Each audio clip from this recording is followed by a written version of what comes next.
పూర్ణమైన హృదయంతో నా మొర వినును. కలవరాన్ని తొలగించి ఆశను నింపును.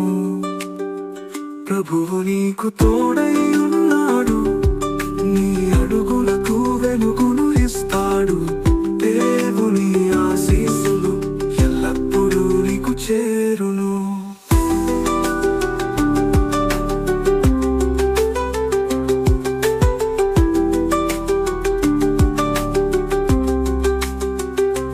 నవ్వుల గాలి తెరచి రోదనను దూరం చేస్తాడు. మేఘాల కుండెల్లో సూర్యకాంతిని వెలిగిస్తాడు. నీ ప్రతి క్షణం ఆశతో